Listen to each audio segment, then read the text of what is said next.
Welcome to Power Play. Everyone assumed Canada was the one suffering from this trade war. The narrative was simple. Trump hits Canada with tariffs.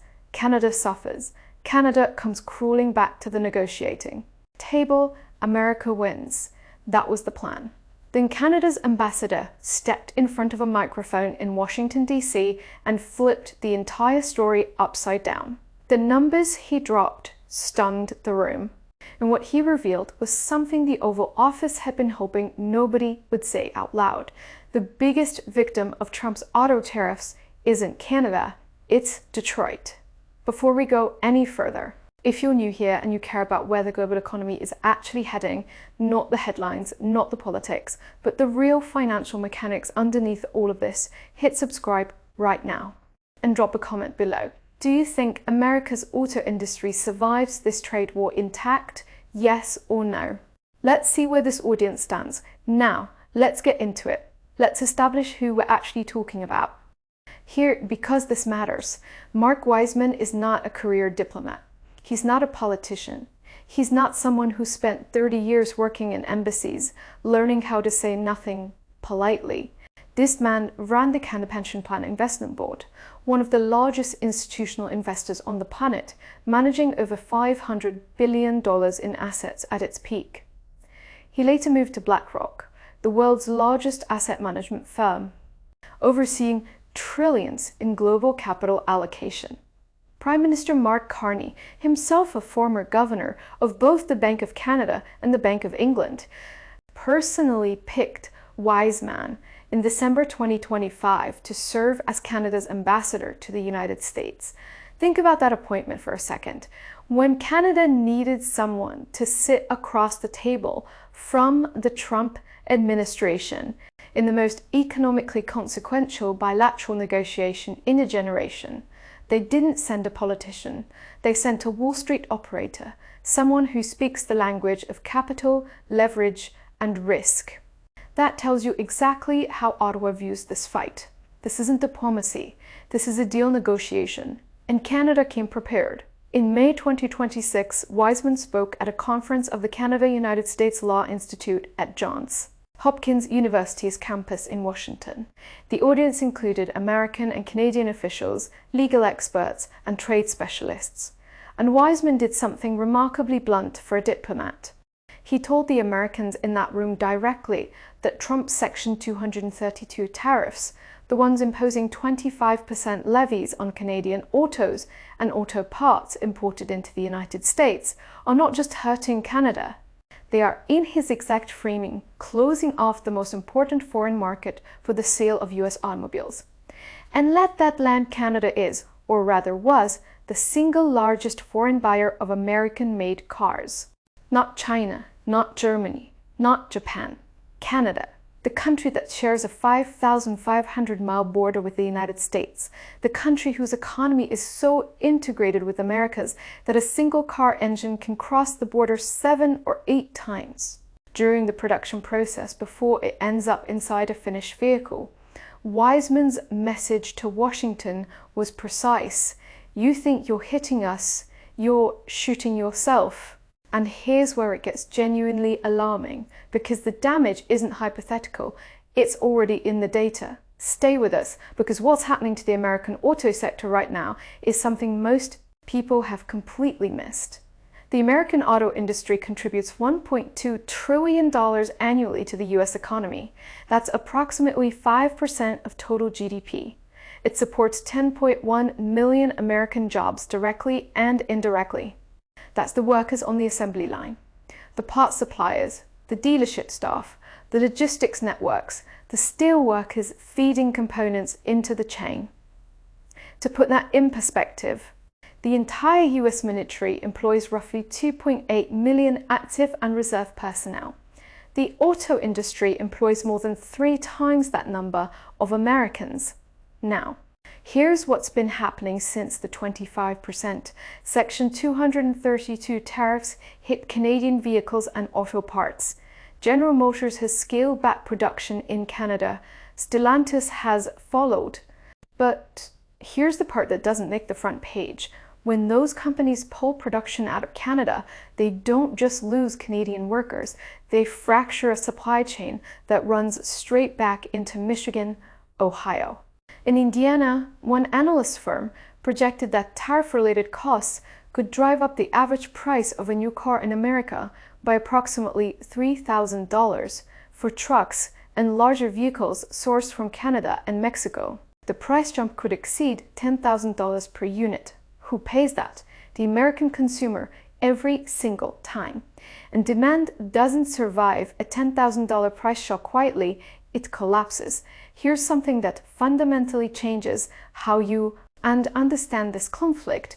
The North American auto supply chain doesn't work like a traditional import-export relationship. It's not Canada building a car and shipping it to America. It's one car being partially built, crossing the border, getting more parts added, crossing back, and repeating that cycle sometimes up to 8 times before the finished vehicle rolls off the line. A simple circuit board inside a car seat can cross the U.S. Canada border multiple times during production. An engine block might cross 4 or 5 times. Every single crossing under the current tariff structure adds cost.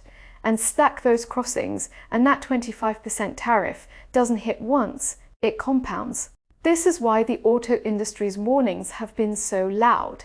It's not just about finished cars, it's about the entire integrated production architecture that was built over 30 years under NAFTA and then CUSMA being taxed into dysfunction. Small auto part suppliers, particularly the ones that don't have the balance sheet to absorb repeated tariff hits, are looking at bankruptcy. Many of these smaller suppliers simply cannot afford to relocate their facilities or restructure operations fast enough. Here is the number that should genuinely concern every American watching this. Analysts projected a 1.5 to 2 million unit annual reduction in US auto sales for each year these tariffs remain in effect. 1.5 to 2 million cars per year gone from the market. The ripple effect through the American economy from that alone, jobs lost, tax revenues down, communities hollowed out in manufacturing states, dwarfs whatever tariff revenue Washington collects. And Canada's ambassador said this to American officials in Washington with data. So here is where we stand after the first chapter of this story. Trump's tariffs were sold to the American public as protection, protect American workers, protect American industry, make the other side pay. What Canada's ambassador walked into Washington and said calmly, professionally, with a financier's precision, is that the math doesn't work that way. The most important foreign customer American automakers had is being priced out of the market. The supply chain that feeds American factories is being taxed into instability, and the consumer paying for all of it is American. But here's what we haven't covered yet. What is Canada actually doing about it? Because Ottawa isn't just talking. Canada has been making moves quietly, strategically, that are beginning to reshape its entire economic posture. And some of those moves have implications for the American auto industry that go far beyond tariffs. Canada is not panicking, it is executing. In January 2026, Prime Minister Mark Carney flew to Beijing. He sat down with Chinese President Xi Jinping at the Great Hall of the People. What came out of that meeting was a trade deal that sent shockwaves through Washington and through every auto boardroom in Detroit. Canada agreed to reduce its tariff on Chinese electric vehicles from 100% down to 6.1% for an initial quota of 49,000 vehicles annually. That quota is structured to grow to 70,000 vehicles by 2031. In exchange, China agreed to cut its tariffs on Canadian canola oil from 84% down to approximately 15%. On the surface, this looks like a simple agricultural for automotive swap. It is not. This is Canada repositioning itself in the global trade architecture. This is Ottawa sending a signal to Washington that is impossible to misread. If you price us out of your market, we will find another market. And if you abandon our supply chain, we will invite someone else in to build a new one. The reaction in Washington was immediate. A Democratic congresswoman from Michigan publicly stated that the deal poses a direct threat to American manufacturers and workers. The CEO of the American EV Jobs Alliance said, and these are direct words, "China just gained a foothold in the North American EV practice market, and it did not happen by accident."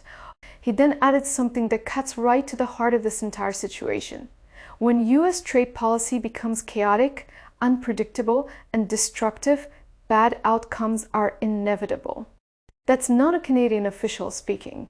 That's an American industry voice pointing the finger directly at Washington's own policy choices. Let's be precise about this, because the numbers matter. Canada is now the only major automotive market in the Western Hemisphere with meaningful access for Chinese-built electric vehicles. The United States blocked them. The EU imposed its own tariffs. Canada opened a controlled door. Chinese automakers are not just looking at 49,000 cars per year, they are looking at a manufacturing beachhead. The deal requires Chinese companies to establish joint ventures for vehicle or battery production inside Canada within 3 years. That means Chinese automotive capital, Chinese battery technology, and Chinese production expertise are about to land on the northern border of the United States. One auto industry analyst framed the worst-case scenario bluntly. GM and Ford effectively lose the Canadian market. Think about what that means structurally. GM already laid off 1,100 workers at its Factory Zero plant in Detroit. Stellantis has pulled Canadian investments. Ford restarted its idled Oakville plant in Ontario for Super Duty truck production. But that's a defensive move, not a confident one. These companies are not expanding in Canada. They are retreating, and into that retreat, Chinese manufacturers are preparing to advance. Here is the deadline that makes all of this considerably more urgent: July 1st, 2026. That is the date built into the CUSMA agreement, the Canada-US-Mexico trade deal that replaced NAFTA, by which all three countries must either formally approve a renewal of the existing agreement or signal their intention to exit it. As of right now, there is no renewal date set, no formal talks scheduled between Canada and the United States. Mark Wiseman himself told Canadian parliamentarians in April 2026 that he cannot say when those formal negotiations will begin. Meanwhile, U.S. Trade Representative Jamieson Greer has already laid out a list of demands that reads like a catalogue of grievances rather than a basis for serious negotiation. Greer wants changes to Canada's dairy supply management system. He wants Canada to dismantle provincial protections on American alcohol. He wants changes to Canadian digital content laws that American tech firms oppose. And underneath all of that is the administration's broader desire to reshore manufacturing to the United States. Autos, steel, aluminum, everything. These are not small asks. These are structural demands that touch the political third rail of Canadian domestic policy. So consider what's actually on the table right now. A July 1st deadline with no deal in sight. A $1.2 trillion industry being taxed into dysfunction on both sides of the border. Canada opening its market to Chinese EVs. Chinese manufacturers preparing to build production capacity inside North America for the first time. And American auto companies simultaneously pulling back from Canada while facing price pressures are beginning to suppress domestic US demand. This is not a trade dispute. This is a restructuring of the North American automotive economy in real time. Let's bring this home to the American household, because this is where the abstract becomes personal. The average transaction price of a new vehicle in the United States was already above $48,000 before this trade war intensified. With tariff-related cost increases now built into the supply chain, remember, a components cross the border up to 8 times during production. Manufacturers have two choices: absorb the cost and watch margins collapse, or pass them to the buyer. They are passing them to the buyer. Projected increases show an average $3,000 hit on standard vehicles. On trucks and SUVs, America's best-selling vehicle categories, the projected increase exceeds $10,000. And demand projections show a reduction of 1.5 to 2 million units annually in US auto sales for each year the tariffs stay in place. For context, the entire US auto market sells roughly 15 to 16 million new vehicles in a healthy year. A 2 million unit reduction is a 13% collapse in volume in an industry that operates on tight margins and massive fixed costs. That is not a slowdown, that is a crisis. And here's what makes this politically radioactive. The states most exposed are not blue coastal states. They're Michigan, Ohio, Indiana, Kentucky, the exact manufacturing heartland that Trump's tariff policy was supposed to protect. There's one more dimension to this that Wiseman quietly surfaced in Washington, and it deserves attention. Canada hit NATO's defense spending target of 2% of GDP at the end of the last fiscal year, 6 years ahead of what the previous Canadian government had planned, and Wiseman stated publicly that Canada is now on its way to 5%. Why does this matter in an auto tariff discussion? Because it removes one of Washington's most powerful pressure points. The Trump administration has consistently used defense burden sharing as leverage in trade negotiations, essentially arguing that America subsidizes allied security, so allies should make economic concessions. Canada just neutralized that argument. Meanwhile, Conservative opposition leader Pierre Poilievre pointed out something even more pointed. Canada controls aluminum that goes into American fighter jets. Tungsten used in armor-piercing military equipment, critical minerals that the US defense industrial base depends on. These aren't bargaining chips Canada invented, they're geological realities. Now, let's talk about the scenario that trade analysts are running in private, but almost nobody is saying on camera. What happens if CUSMA collapses entirely? July 1st, 2026 is the formal review deadline. All three countries must signal either renewal or intent to exit. And right now, there is no deal framework. No formal negotiation date between Canada and the US has been set. Wiseman himself could not answer the question of when talks would formally begin, when Canadian parliamentarians asked him directly in April 2026. Washington says the sectoral tariffs in the CUSMA review are separate issues. Ottawa says they cannot be separated. That is not a gap that gets bridged easily. And if it doesn't get bridged before July 1st, the agreement enters a legal twilight zone. The text of CUSMA allows the exit process to take up to 10 years. But the uncertainty alone is enough to freeze billions in cross-border investment decisions. Companies do not build factories in uncertainty. They do not commit capital to supply chains that might be restructured by political decree 12 months from now.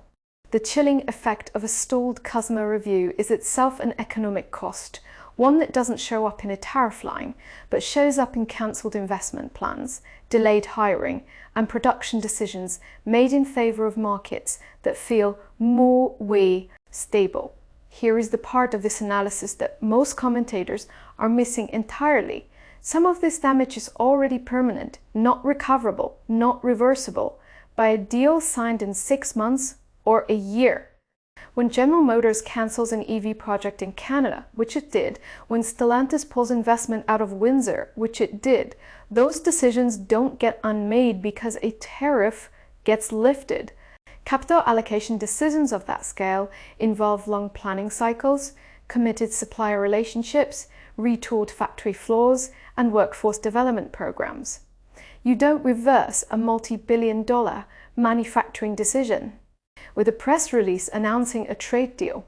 One engineering professor who studied the Canadian auto sector put it precisely: even if the current flare-up settles down and tariffs are not imposed, long-term damage has already been done. The lingering threat of tariffs has already put a serious chill on non-US automotive investment. That chill is real, and it is freezing decisions on both sides of the border. Canadian auto parts suppliers have already begun diversifying away from automotive into defense, nuclear energy, and modular housing. One Windsor-based tool and die shop that serves automakers in both Canada and the United States saw its sales drop nearly 65% following the tariff escalation and EV policy reversals. 65%, that is not a company that bounces back the moment a tariff rate drops. That is a company restructuring its entire business model. And multiply that across hundreds of smaller suppliers across Ontario, Quebec, and the Great Lakes Manufacturing Corridor, and you start to understand the real scale of what's happening beneath the headline numbers. Now, here's where the long-term picture gets deeply concerning for the United States, and it connects directly back to the China EV deal Canada struck in January 2026. So Chinese automakers entering Canada are not simply selling cars, they are building infrastructure.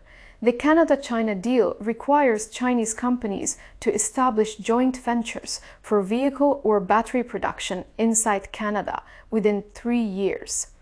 Battery production inside North America with Chinese technology, Chinese capital, and Chinese supply chain integration.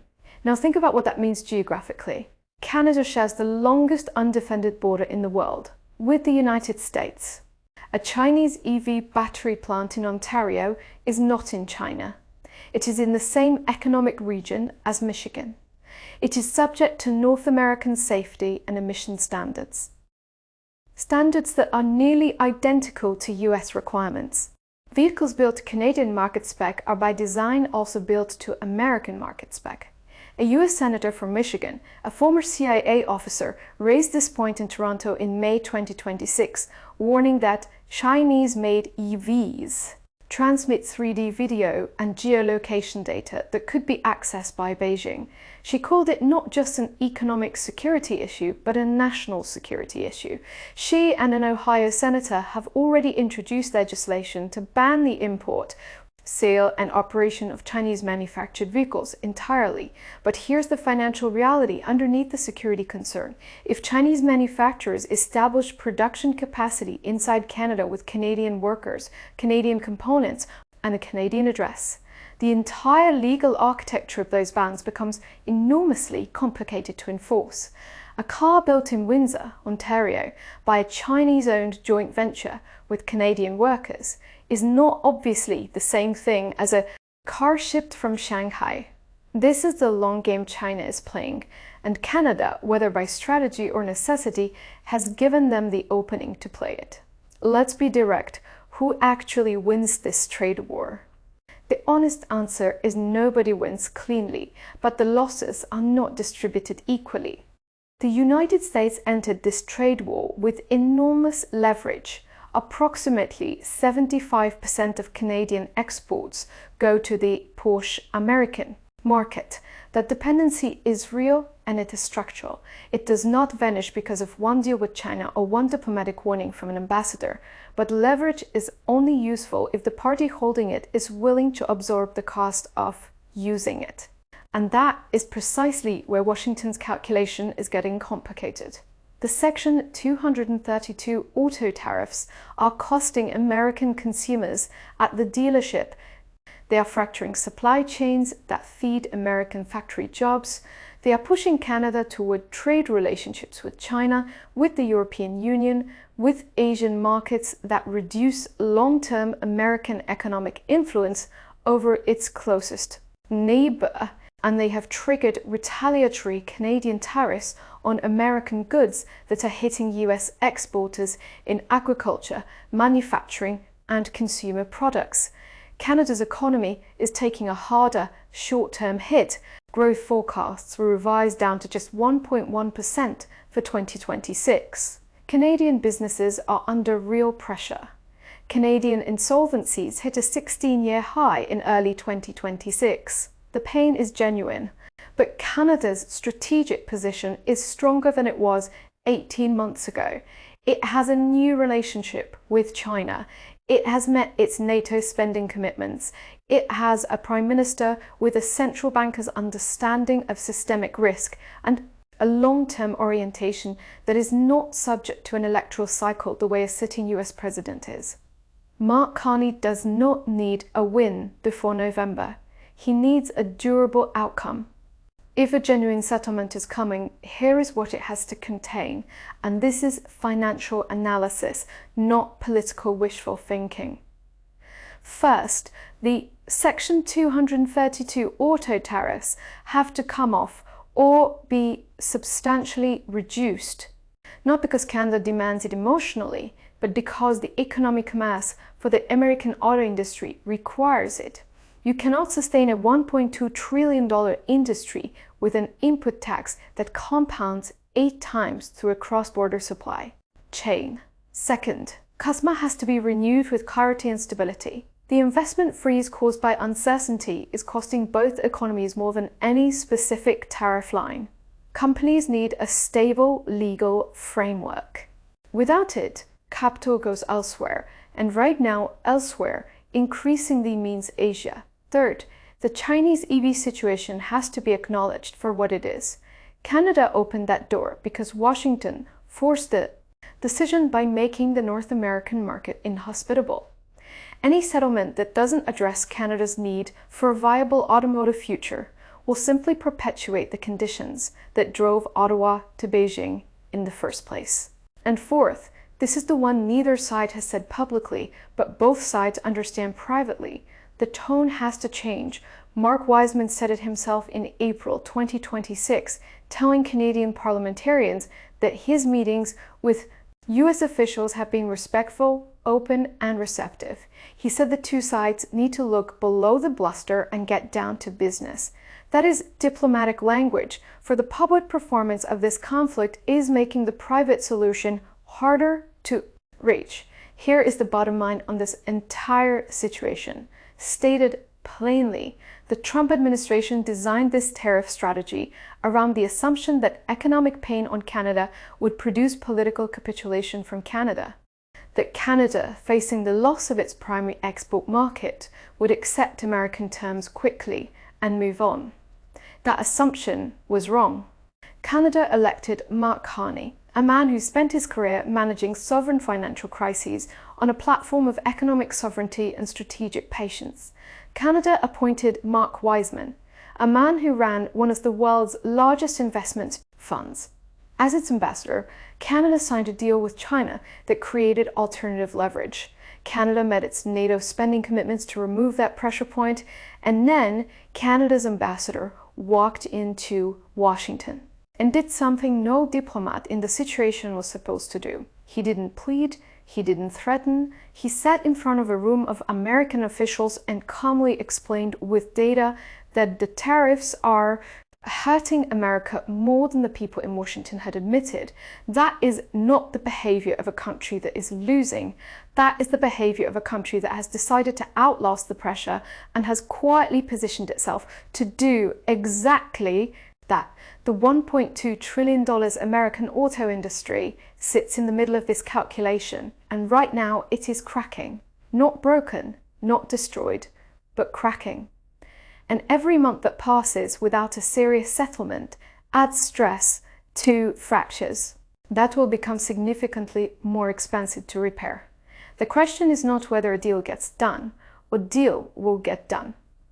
The integrated nature of the North American economy makes total decoupling functionally impossible. The question is how much permanent damage gets locked in before both sides find the off-ramp.